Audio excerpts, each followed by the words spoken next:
The next bunch of slides deals with this concept of relativism, specifically what it means and how it relates to our discussion on business ethics. It is not considered part of the big four ethical theories, although ethical relativism is certainly studied in the context of philosophy and among ethicists. But ethical relativism basically is this belief that there are no universal truths or values that are consistent across context or situation to situation. So, what that basically means is that there are no real right or wrong answers. There's no universal agreed upon rights or wrongs in terms of what is ethical or wrong. And I think that there's some concern, obviously, about that. And there's most ethicists will agree that ethical relativism is not appropriate and it doesn't work. And they can tear it apart from a critical perspective, very easily. And we'll talk a little bit about that towards the end of this last little lecturette. And again, if you look at the lecture from Jonathan Haidt, the TED Talk, where he discusses the moral psychology of liberals and conservatives, you understand that there is some agreement across cultures on the types of things that are considered to be moral or ethical. We might disagree on whether or not something is moral or ethical, but we absolutely agree that justice is an issue of morality and in-group authority. By and large, many people believe that that is considered an issue of ethics. And so we can see from the research of Jonathan Haidt that there definitely is some universal agreement. So I think this idea of relativism starts to fall apart. We do need to take into account, obviously, cultural contexts and situational context in terms of whether or not we find a behavior acceptable. I think generally speaking, in a perfect world, we might argue a certain set of behaviors are wrong, but we might say, yes, they're wrong, except in a certain context, we might give exception to it, and so we can get into some of those issues. So the next couple slides, we'll be talking about different ways of thinking about what ethical relativism is and why we want to be careful of not going down that slippery slope of assuming that it's anything goes and that there are no moral agreements across cultures and organizations. So there are four basic forms of relativism, and ultimately what we're really talking about is ethical relativism, but all of these different ideas relate to this idea of ethical relativism. Naive relativism, role relativism, social group relativism, and cultural relativism, and we're going to describe these in the next couple of slides. And again, all of these influence ethical relativism to one extent or another. And I think it's just really important that we recognize that to one extreme, naive relativism, it absolutely is not going to work. We really cannot. I don't think we will live in a society where everybody can do anything that they want with no consequences to it, and we want to be careful of not falling into that trap. On the other extreme, cultural relativism, that it has more reason to it. We can understand that certainly within reason, certain behaviors are appropriate in some cultures and not in others. And in a national culture where people are more collectivistic, that has different implications than behaviors that might exist in a country that is more individualistic over collectivistic. And so we'll talk about each of these issues as we proceed through. So the first type of relativism is naive relativism. And as you can see there, the idea is anything goes. So as long as it feels right to me, I'm going to engage in this behavior, and it doesn't matter. I don't care what other people have to say. And so the idea here is each and every person has their own sets and standards and enables them to make their own choices, and that I don't get to judge you, you don't get to judge me. And this is an extreme example, and absolutely to this extreme, this doesn't work in a civilized society. We need to be able to have some agreement on what each society wants to do. Naive relativism assumes each individual can then make those decisions for themselves, and really we can't survive in a society without some agreement to what the rules are and the policies are and the way that we're going to manage things, whether we live even in a more pluralistic society like here in the United States, or in more homogeneous cultures like Japan, or some countries in the Middle East, where there's more that's similar than there is that's different. And so again, we want to be incredibly careful of not allowing the idea of recognizing that there may be some cultural differences to move us towards this argument that naive relativism is an appropriate choice for ethical behaviors. Because naive relativism ultimately, results in hedonism or egoism. It's like, I'm going to do what I feel like works for me, and I don't care about anybody else. I'm, working to find my own pleasure, regardless of what other people say is appropriate or inappropriate. And this just doesn't work. Certainly can't work within the context of an organization, or an organization working within a community or in an industry, or even in a global market. We have to have some rules of agreement about what's appropriate and inappropriate behavior. The next category of relativism we're going to talk about is role relativism. And if you think back to the Nuremberg trials after World War II, and many of the Nazi soldiers claimed that they were only doing what they were told to do by their superiors, and therefore they should not be held accountable for many of the atrocities that occurred during World War II, particularly around concentration camps and the people who were killed in those concentration camps during the Holocaust. And so the argument is that their morality is separate from their public role and their public persona, if you will. So the idea of role relativism means that I separate my public self from my private self. And we saw this also during the Iraqi War, 2003, when Lindy England, who is that woman there on the right pointing to the naked men and with the cigarette hanging from her mouth, having fun, saying that she was not responsible for her behaviors, that she was simply playing the role that was expected of her in that situation. She ended up going to jail, and many others who were involved did not go to jail. So obviously there's some inconsistencies in how the rules have been distributed and used, but nonetheless, she is still guilty of humiliating prisoners and treating them poorly in the Abu Ghraib prison. And so the goal here really is for us to recognize that her role in humiliating and treating these prisoners so poorly is not very difficult from her public role and her public self. But it is hard to recognize that, if you feel like your life is in danger, if you don't engage in these behaviors, you might be a victim next, in some extreme circumstances, for example, under Hitler, where people were killed if they did not, toe the line and follow the rules. You wonder, whether or not, how far do we excuse those behaviors. And so role relativism basically argues that I follow a role because I'm forced to do it, but I do it, I do it not because I believe in it, but I do it because I'm forced to do it, because based on my public role or my public self and the way that I am perceived by others. So I guess for me personally, I think that it is difficult to separate the public and private self. I mean, our goal, of course, is to be consistent across all context. I couldn't imagine what it would be like to be, a Nazi soldier during, in Germany in the 1930s and 40s, and to perhaps be against what was going on in the country on the one hand, and on the other hand, recognizing that if I didn't engage in these behaviors, I myself would be killed. And so, can one be excused for engaging in those behaviors if they are doing it to save their lives and save their own families? And that's the extent to which I can perhaps think about this idea of role relativism, and that's me personally.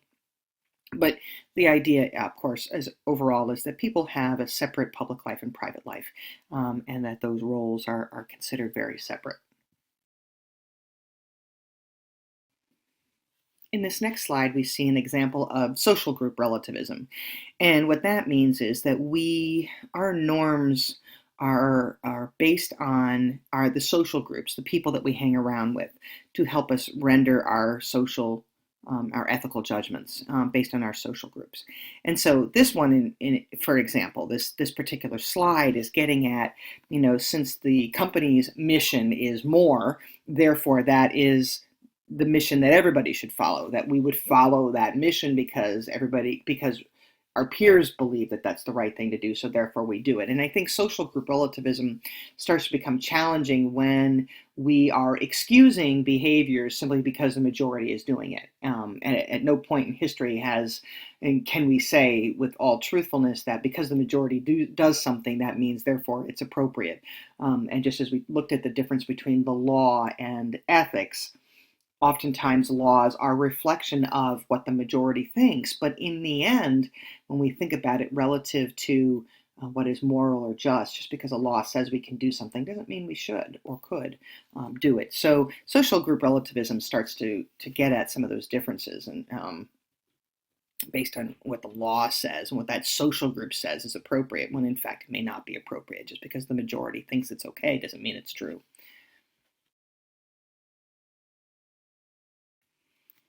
Um, the next category we're talking about is cultural relativism. And the idea behind cultural relativism, and this is the one that probably is the closest to something that we could get our head around in terms of the issues of relativism, is that there's no universal moral code by which we judge another society's moral or ethical standards. And so there's not a universal code. For example, if you were living in the jungles in Africa, for example, and among tribes that don't have a lot of exposure to Western civilization or even major cities within Africa, that this might be the way people would dress or the way people would engage in behaviors. And while in Western society we think this is inappropriate, amongst tribal groups, there's no problem with this.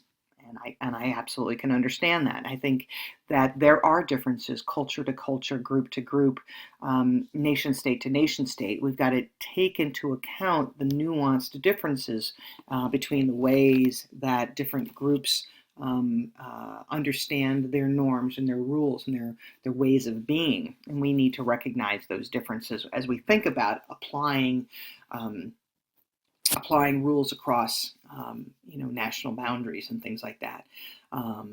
So I think it's important for us to recognize that we cannot assume that every culture shares the same core values, and therefore every culture will engage in some of the same behaviors. And we might see some consistencies in the types of things, but I don't think that necessarily means we would agree that clothes or no clothes is a moral issue.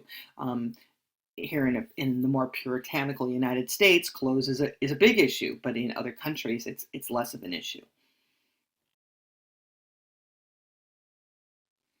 So now getting down to the meat of this in terms of ethical relativism, how this relates to the study of ethics. We've talked about naive and role and social group and cultural relativism. And ethical relativism basically argues that there's no common framework upon which we can resolve moral disputes between different societies. And this is rejected by most ethicists. They really believe that there is some fundamental agreement. They may differ in how it's applied, but overall they agree on the major principles that we want to treat people fairly, we want to treat people kindly. There's some universal rules. What kind or just means may differ from culture to culture, but fundamentally we do have some common agreements to this. And I kind of like, my favorite cartoon, of course, is Calvin and Hobbes, and which are both names of philosophers, if you think about it that way. Theologians and philosophers, which is what I love about it. And Calvin is always very reflective and deep thinking, and he thinks, I don't believe in ethics anymore. As far as I'm concerned, the ends justify the means. Get what you can while the getting is good. That's what I say. Might makes right, and the winners write the history books. It's a dog eat dog world, so I'll do whatever I have to and um, let others talk about whether it's right or not, argue about whether it's right or not. Sorry, I'm having a problem reading this. And so, of course, Hobbes pushes him and he's like, hey, why'd you do that? He goes, well, you were in my way and you're just, um, you're just, as you said, you're the ends and justify the means. I don't mean for you, I just mean for me. Oh, okay, I understand. And so Hobbes, of course, finds the flaw in Calvin's argument that just because you think the ends justify the means, when it happens to you, suddenly you don't like it anymore. And I think that's always an important consideration. People might think, it doesn't matter, I'll just do whatever I want, until they're the ones that get hurt by somebody else's behaviors. And then suddenly the outrage pops up. So the bottom line is obviously to consider whether or not you would apply that universal rule to all situations and to yourself. Are you okay if someone says to you, I don't care, I'm going to do whatever I want, even if it means rolling over you, in which case then you need to reconsider that. So let's go back to the question, how do we make moral judgments? Does that mean then with relativism that all practices are okay, that there's no cultural differences that are similar, cultural issues that are similar, and that everything is different and those differences are 100% fine and irresolvable, that there's no way of finding common ground, that there's no cross-cultural agreement, no universal values? And I think by and large people would disagree with that. I think we might disagree at the fringes on certain issues. We might decide that certain categories of things are not moral issues, but we all generally agree in making sure that we care for others and that we agree on the justness of how that we treat others, even if we disagree on what is just, but nonetheless. So what we're talking about here basically is that ethical relativism, it really doesn't make a lot of sense, even though we do need to make some consideration and allowances for differences, across cultures. And so the alternative to this idea of ethical relativism is that there may be some universal values, but of course our challenge is which universal values are the ones that we hold, because there's all sorts of different values. There's different religious beliefs, there are different political beliefs, there are different rights in terms of the Bill of Rights. The Universal Declaration of Human Rights, is that the thing that we live by? Oftentimes many countries sign on to UN declarations for issues, and the United States refuses to.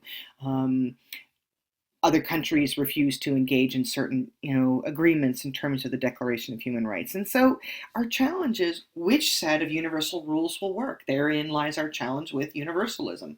So if relativism doesn't work and universalism doesn't work, at their extremes, where do we make the decision about what is considered to be moral or ethical? That's a real complex issue. I think that if we agree to a set of rules and understandings and try to find the common ground, that's going to be our biggest plus. But I think the next two slides try to enlighten us a little bit about how do we come to that agreement? How do we figure out where the common ground is, so that even if we have some real clear differences about what is considered to be moral or ethical, at the same time, we may be able to find that common ground through all sorts of methods. So here are some of the basic moral rights that tend to be included under universalism. This idea of the right to privacy, the right to freedom of conscience, the right to free speech, the right to due process, the right to move about on your own, the right to own property. And we might think that that's appropriate here in the United States, but in collectivist cultures, property is not owned by individuals, it's owned by the collective.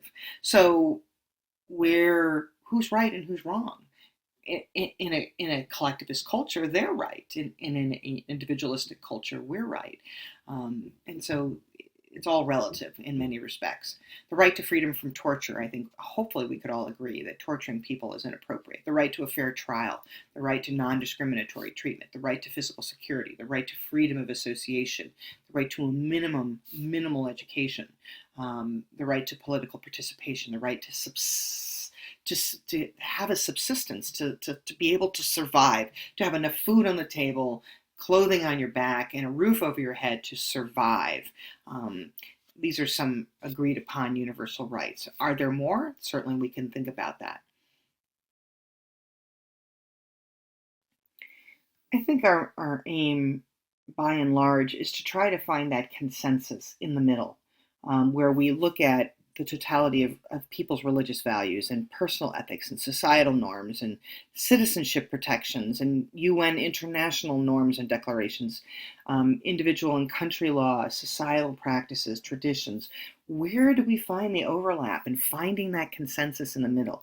That's our challenge in the study of ethics, particularly in business ethics, is figuring out what goes in that middle box. Where does that overlap occur? Where can we find the common grounds and the commonalities? As I said, at its one extreme, relativism is not going to work for us. We obviously recognize that there may be some cultural nuances and differences, but generally speaking, relativism, particularly naive relativism, is not an appropriate approach. On the other extreme, though, universalism, assuming that there is absolutely one way of being, can also have its challenges and be questioned and poked at and torn apart. So our goal is really to find where that overlap is amongst all those areas.